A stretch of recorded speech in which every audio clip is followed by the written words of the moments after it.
Chapter 11. The night was impenetrably dark. The moon had been rising later and later every night until now it was seen only at dawn. And whenever the moon forsook evening and rose at cockcrow, the nights were as black as charcoal. Azima and her mother sat on the mat on the floor after their supper of yam fufu and bitter leaf soup. A palm oil lamp gave out yellowish light, and without it, it would have been impossible to eat. One could not have known where one's mouth was in the darkness of that night.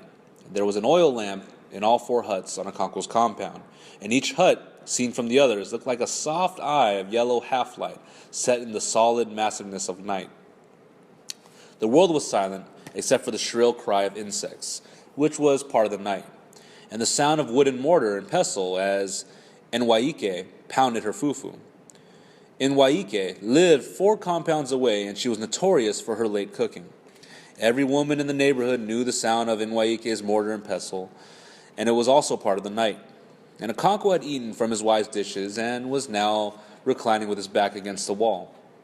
He searched his bag and brought out his snuff bottle. He turned it on his left palm, but nothing came out. He hit the bottle against his knee to shake up the tobacco. That was always the trouble with okeke snuff. It was very quickly wet, damp, and there was too much saltpeter in it. Konko had not bought snuff from him for a long time, and Ndigo was the man who knew how to grind good snuff. But he had recently fallen ill. Low voices, broken now and again by singing, reached Akonko from his wives' huts as each woman and her children told folk stories. Akwefe and her daughter, Azima, sat on the mat on the floor, and it was Akwefe's turn to tell a story. Once upon a time, she began, all the birds were invited to a feast in the sky, and they were very happy and began to prepare themselves for the great day. They painted their bodies with red camwood and drew beautiful patterns with uli. Tortoise saw all these preparations and soon discovered what it all meant. Nothing that happened in the world of the animals ever escaped his notice, and he was full of cunning. As soon as he heard of the great feast in the sky, his throat began to itch at the very thought. There was a famine in those days, and Tortoise had not eaten a good meal for 2 moons. His body rattled like a piece of dry stick in his empty shell, and so he began to plan how he would go to the sky. But he had no wings, said Azima. Be patient, replied his mother. That is the story. Tortoise had no wings, but he went to the birds and asked to be allowed to go with them. We know you too well, said the birds when they had heard him. You are full of cunning and are ungrateful. If we allow you to come with us soon, you will begin to your mischief. You do not know me, said Tortoise. I am a changed man, and I have learned that a man who makes trouble for others is also making it for himself. Tortoise had a sweet tongue, and within a short time all the birds agreed that he was a changed man, and they each gave him a feather, which he made 2 wings. At last the great day came, and Tortoise was first to arrive at the meeting place, and when all the birds had gathered together, they set off in a body. Tortoise was very happy and voluble as he flew among the birds, and he was soon chosen as the man to speak for the party because he was a great orator. There is one important thing that we must not forget, he said as they flew on their way. When people are invited to a great feast like this, they take new names for the occasion. Our host in the sky will expect us to honor this age-old custom.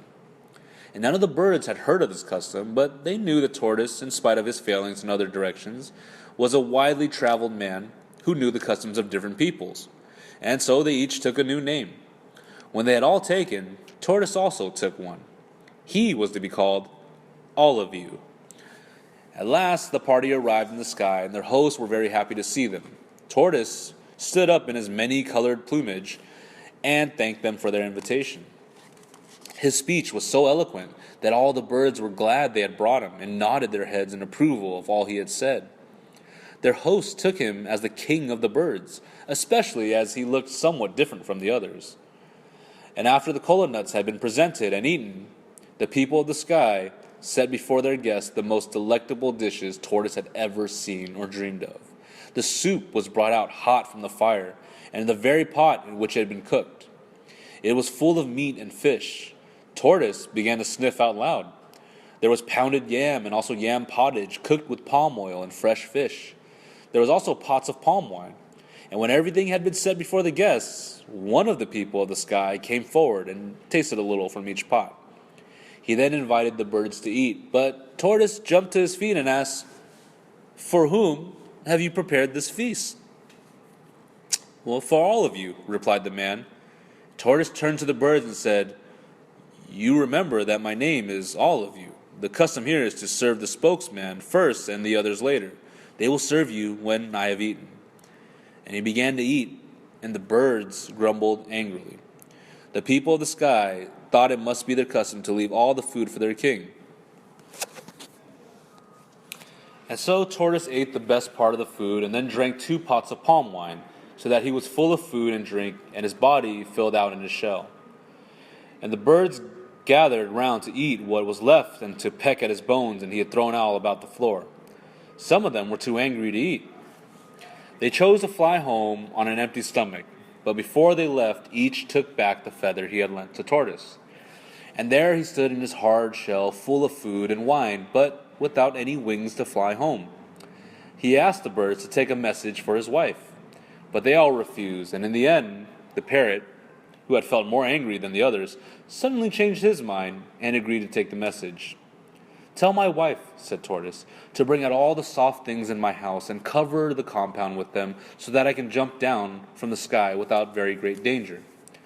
Parrot promised to deliver the message and then flew away.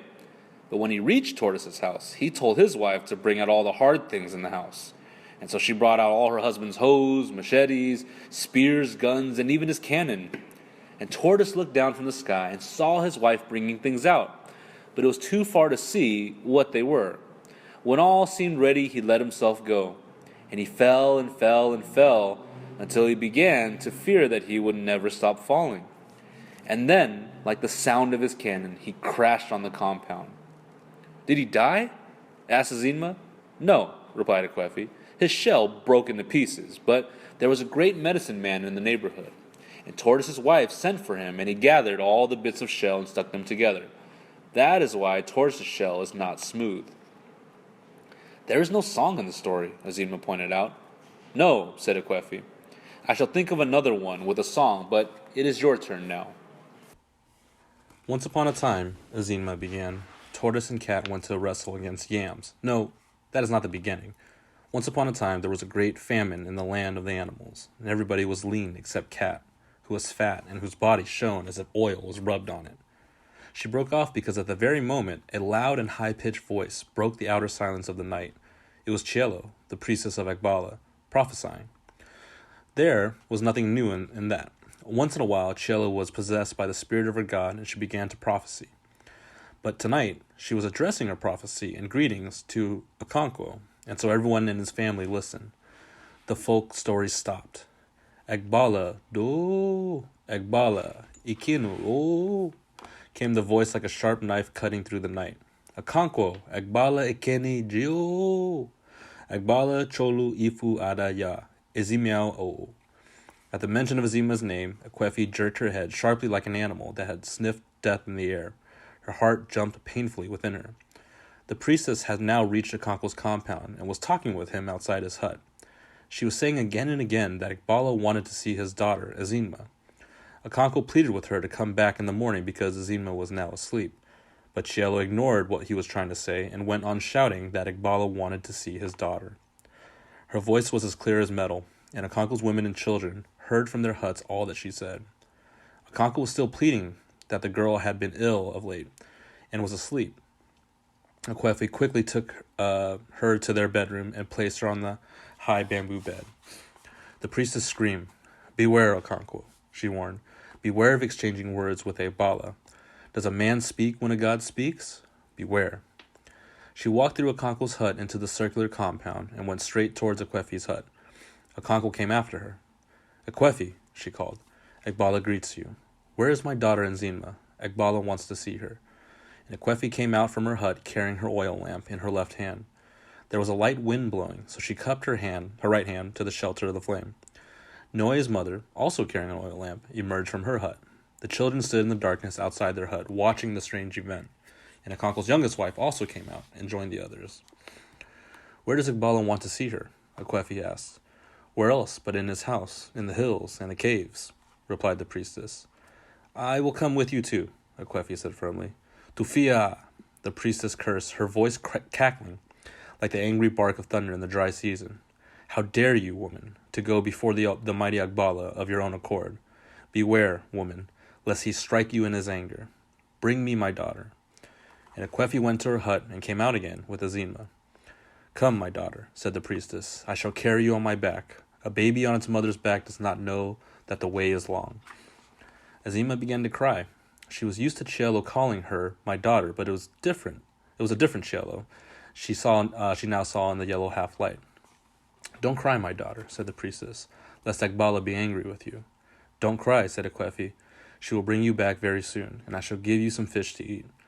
She went to the hut again and brought down the smoke-black basket in which she kept her dried fish and other ingredients for cooking soup. She broke a piece in two and gave it to Azima, who clung to her.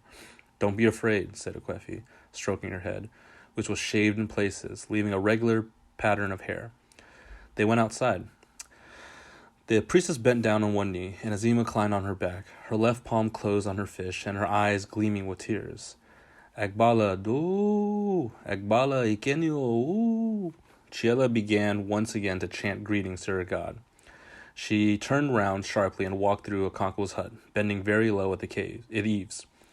Azima was crying loudly now, calling on her mother, and the two voices disappeared in the thick darkness. A strange and sudden weakness descended on Akwefi as she stood gazing in the direction of the voices like a hen whose only chick had been carried away by a kite. Azima's voice soon faded away, and only Cielo was heard moving farther and farther into the distance. Why do you stand there as though she had been kidnapped? Asked Okonkwo as he went back to his hut. She will bring her back soon, Nguyen's mother said. But Akwefi did not hear these consolations. She stood for a while, and then all of a sudden made up her mind. She hurried through Okonkwo's hut and went outside. Where are you going? He asked. I'm following Cielo, she replied, and disappeared in the darkness. Okonkwo cleared his throat and brought out his snuff bottle from his goatskin bag by his side. The priestess' voice was already growing faint in the distance. Akwefi hurried to the main footpath and turned left in the direction of the voice. Her eyes were useless to her in this darkness, but she picked her way easily on the sandy footpath, hedged on either side by branches and damp leaves. She began to run, holding her breast with her hands to stop them flapping noisily against her body. She hit her left foot against an outcropped root, and terror seized her. It was an ill omen. She ran faster, but Cielo's voice was still a long way. She had been running too. How could she go so fast with Azima on her back? Although the night was cool, Akwefi was beginning to feel hot from her running. She continually ran into the luxuriant weeds and creepers that walled in the path. Once she tripped up and fell. Only then did she realize, with a start, that Cielo had stopped her chanting. Her heart beat violently, and she stood still. Then Cielo's renewed outbursts came from only a few paces ahead, but Akwefi could not see her. She shut her eyes for a while and opened them in an effort to see, but it was useless. She could not see beyond her nose.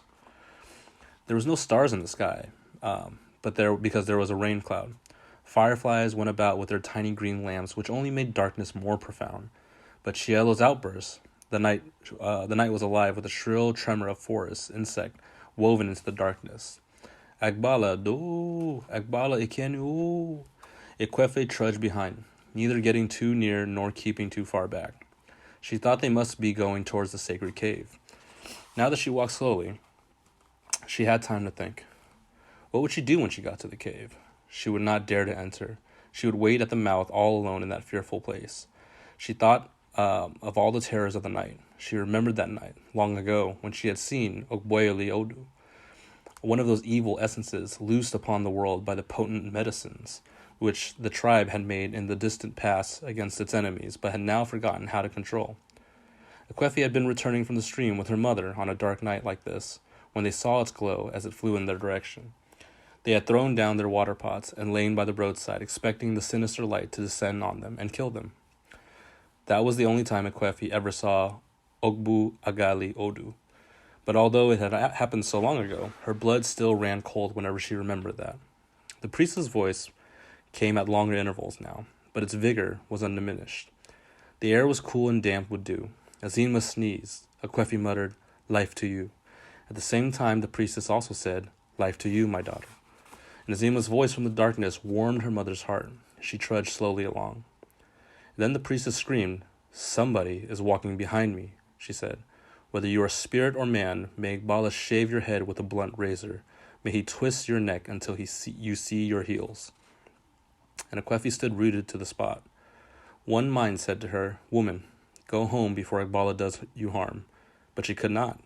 She stood until Cielo had increased the distance between them, and she began to follow again. She had already walked so long that she began to feel a slight numbness in the limbs and in the head. Then it occurred to her that they could not have been heading for the cave. They must have passed it a long time ago. They must be going towards Umuachi, the farthest village in the clan, and Cielo's voice now came after long intervals. It seemed to Akwefi that the night had become a little lighter. The cloud had lifted and a few stars were out. The moon must be preparing to rise, its sullenness over. And when the moon rose late in the night, people said it was refusing food, as a sullen husband refuses his wife's food when they have quarreled. Agbalu do umuachi, agbala kwenu unu. It was just as Akwefi had thought, and the priestess was now saluting the village of Umuachi.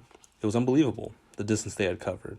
As they emerged into the open village, the narrow forest track of darkness was softened, and it became possible to see the vague shape of trees. Akwefi screwed her eyes up in the effort to see her daughter and the priestess, but whenever she thought she saw the shape, it immediately dissolved like a melting lamp in the darkness. She walked numbly along. Cielo's voice was now rising continuously, as she had first set out. Akwefi had a feeling of spacious openness, and she guessed that they must be on the village Ilo, or a playground, and she realized, too, with something like a jerk, that Cielo was no longer moving forward. She was, in fact, returning. Akwefi quickly moved away from the line of retreat, and Cielo passed by, and they began to go back the way they had come. It was a long and weary journey, and Akwefi felt like a sleepwalker most of the way. The moon was definitely rising, and although it had not appeared on the sky, its light had already melted down the darkness. Akwefi could now discern the figure of the priestess and her burden. She slowed down her pace so as to increase the distance between them. She was afraid of what might happen if Cielo suddenly turned around and saw her. She had prayed for the moon to rise, but now she found the half-light of the incipient moon more terrifying than darkness. The world was now peopled with vague, fantastic figures that dissolved under her steady gaze and then formed again in new shapes. At one stage, Akwefi was so afraid that she nearly called out to Cielo for companionship and human sympathy. What she had seen was the shape of a man climbing a palm tree, his head pointing to the earth and his legs skywards. But at the very moment, Cielo's voice rose again in her possessed chanting, and Akwefi recoiled, because there was no humanity there. It was not the same Cielo who sat with her in the market and sometimes bought bean cakes for Azima, who she called her daughter. It was a different woman, the priestess of Iqbala, the oracle of the hills and the caves. Akwefi trudged along between two fears. The sound of her benumbed steps seemed to come from some other person walking behind her, her arms folded across her bare breasts. Dew fell heavily, and the air was cold. She could no longer think, not even about the terrors of the night. She just jogged along in a half-sleep, only walking to full life when Cielo sang. At last, they took a turning and began to head for the caves. From then on, Cielo never ceased in her chanting. She greeted her God in a multitude of names, the owner of the future, the messenger of earth, the God who cut a man down when his life was sweetest to him. Akwefi was also awakened, and her benumbed fears revived. The moon was now up, and she could see Cielo and Azima clearly. How a woman could carry a child of that size so easily and for so long was a miracle, but Akwefi was not thinking about that. Cielo was not a woman that night. Agbala ikenu, chi enbu, madu, ubosi, endu, ya nato, ya utu, dalu. Akwefi could already see the hills looming in the moonlight. They formed a circular ring with a break at one point, through which the foot track led to the center of the circle. As soon as the priestess stepped into this ring of hills, her voice was not only doubled in strength, but it was thrown back on all sides. It was indeed the shrine of a great god, and Akwefi picked her way carefully and quietly. She was already beginning to doubt the wisdom of her coming. Nothing happened to Azima, she thought, and if anything happened, how to her could she stop it? She would not dare to enter the underground caves. Her coming was quite useless, she thought. As those things went through her mind, she did not realize how close they were to the cave mouth. And so, when the priestess with Azima on her back disappeared through a hole hardly big enough to pass a hen, Ekwefi broke into a run as though to stop them, and she stood gazing at the circular darkness which had swallowed them. Tears gushed down from her eyes, and she swore within her that if she heard Azima cry, she would rush into the cave to defend her against all the gods in the world. She would die with her.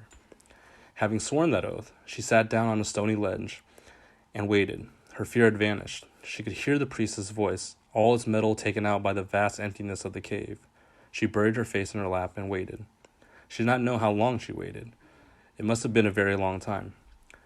Her back was turned on the footpath that led out the hills, and she must have heard a noise behind her and turned around sharply. A man stood there with a machete in his hand. Ekwefi uttered a scream and sprang to her feet. "Don't be foolish," said Okonkwo's voice. "I thought you were going to the shrine with Cielo," he mocked. And Ekwefi did not answer. Tears of gratitude filled her eyes. She knew her daughter was safe. "Go home and sleep," said Okonkwo. "I shall wait here." "I shall wait too. It is almost dawn, and the first cock has crowed." And as they stood there together, Ekwefi's mind went back to the days when they were young. She had married Anene because Okonkwo was too poor then to marry. 2 years after her marriage to Anene, she could bear it no longer, and she ran away to Okonkwo. It had been early in the morning. The moon was shining. She was going to the stream to fetch water. Okonkwo's house was on the way to the stream. She went in and knocked at his door, and he came out. And even in those days, he was not a man of many words. He just carried her into his bed and into the darkness began to feel around her waist for the loose end of her cloth.